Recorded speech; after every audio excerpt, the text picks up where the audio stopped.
Welcome back to The Explainer. Today, we are diving straight into the completely fascinating dynamics of the upcoming FARA by-election. We're analyzing the shifting political sands based on our source material, and let me tell you, this race is an absolute roller coaster.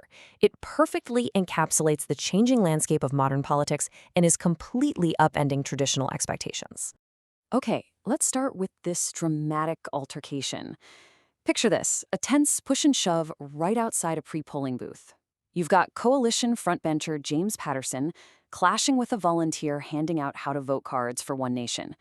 Quotes are flying around like, "Don't video me without my bloody knowledge. You just grabbed my phone." Phones were literally snatched, accusations of assault were thrown around. It really highlights the absolute desperation and the sky-high stakes of this particular race.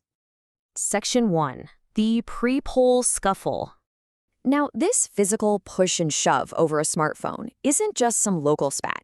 It actually perfectly sets the stage for what is a highly contested, very unusual political race. What's absolutely fascinating here is how quickly One Nation's messaging shifted. At first, before they fully reviewed the footage, the initial reaction from the party was to condemn the altercation. They said the volunteer wouldn't be on the booth anymore. But within hours, as the video went viral, they did a complete 180. They adopted their signature strategy, backing their supporter 100%. It's a perfect micro version of their broader campaign strategy, backing who they perceive to be the battler or the underdog, and doubling down rather than backing away. Section 2. Dividing the FARA electorate. To really understand why tensions are boiling over on the ground following the formal resignation of longtime member Sussan Ley, we have to look at the unique geographic and demographic split of the electorate itself. On one side, we have Albury, right there on the New South Wales-Victoria border. It's this vibrant, bustling metropolis that has become really cosmopolitan and immigrant-rich. And this area is heavily favoring a Climate 200-backed teal candidate. Contrast that against the vast areas outside of Albury, the outer regional, country, and rural areas. Out there, the vote is leaning heavily toward One Nation. So we're literally looking at a tale of two totally distinct electorates jammed into one single geographic boundary. And this brings us to a crucial question, one that reveals a whole lot about the future of protest voting in this country. We know One Nation often campaigns heavily on immigration and housing supply crises, right? But why is this appeal so incredibly strong in rural areas outside the city limits, places where house prices are actually cheaper and the inflow of migrants is felt much less than in major cities? Understanding this dynamic is absolutely key to grasping how modern political movements are taking root far, far away from metropolitan centers. Section 3. The protest vote appeal. Let's zoom out to the macro view and look at the underlying structural drivers fueling this massive rural protest vote. According to our sources, voters in these regional areas feel completely left behind. They're looking at these beautiful, historic Federation towns and feeling like they're just slowly dying. Young people are packing up and moving to major cities because there's a severe lack of local job opportunities. People just aren't seeing the benefits of the Australian lifestyle they once knew. And all of this feeds into a deep, structural disenchantment with the political establishment. There's this profound feeling across the electorate that the major parties, including the traditional Conservative coalition, have completely breached the faith. Even if voters might not be able to point to clear, distinct policy differences offered by populist alternatives, they're angry. And this anger is driving them to look for anyone else to just give a go. It is, at its core, the ultimate protest vote. Section 4. One Nation's track record. So, if voters are turning to One Nation in droves to voice this frustration, what does history actually tell us about their success once their candidates are elected to Parliament? Well, let's look back at Pauline Hanson's own origins in the 1990s to understand this dynamic. She actually initially ran as the Liberal candidate for Oxley, but after some controversial comments, the Liberal Party dropped her like a hot potato. They totally disendorsed her.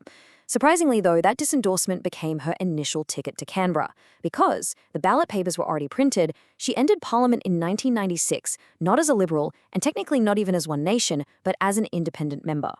However, the post-election reality is pretty staggering. 75%. Let that sink in. An estimated 75% of elected One Nation MPs over the years end up either sitting as independents or simply not lasting in the party at all. I mean, wow, it's a remarkable statistic that really highlights the historical instability within the party's ranks post-election. Adding to this unpredictable track record, the very candidate running for One Nation in FARA right now has quite the colorful history. Sources indicate he previously approached the Labour Party about running, and there was even talk he considered running as a teal. It really makes you wonder, if this candidate does secure the seat, will he just add to that 75% statistic and end up sitting as an independent before the next election? Section 5. The missing major parties. So, with all this momentum behind independents and populist parties, you might be asking, where are the traditional political heavyweights in all of this? Well, frankly, it's a bit of a shambles for the major players right now. Labour is conveniently sitting this out entirely. Because the election is positioned just days before the budget, they're more than happy to grab the popcorn and avoid a depressed vote in a seat they likely wouldn't win anyway. Meanwhile, the Conservatives are bracing for a massive defeat. Nationals leader David Littleproud actually resigned right before the election to avoid wearing what is expected to be a disastrous result for his party. And the new Liberal leader, Angus Taylor, he's actively keeping his distance, clearly not wanting to be tied down to a heavy defeat so early in his leadership. And meanwhile, what about the outgoing Liberal member Sussan Ley? Rather than hitting the campaign trail to support her party's candidate, she has reportedly embarked on a 6-week Eat, Pray, Love-style solo travel adventure across the globe. According to the sources, she started up in North Dakota, cruised her way down through Texas on Greyhound buses, and has been enjoying the beautiful spring weather over in Spain. Sounds pretty nice, right? She'll likely return just in time to hear the results, remaining completely zen about the outcome of her former seat. Which leaves us with this final, thrilling unknown. As we watch the major parties effectively fade into the background in Farah, we have to ask, who will truly capture this protest vote? Will One Nation finally break their historical duck and capture their very first federal lower house seat, riding that wave of rural anger? Or will the teal wave, fueled by the Cosmopolitan center of Aubrey, conquer the electorate? It's a fascinating microcosm of our shifting political times, and it absolutely leaves us wondering, what does this mean for the future of the traditional two-party system?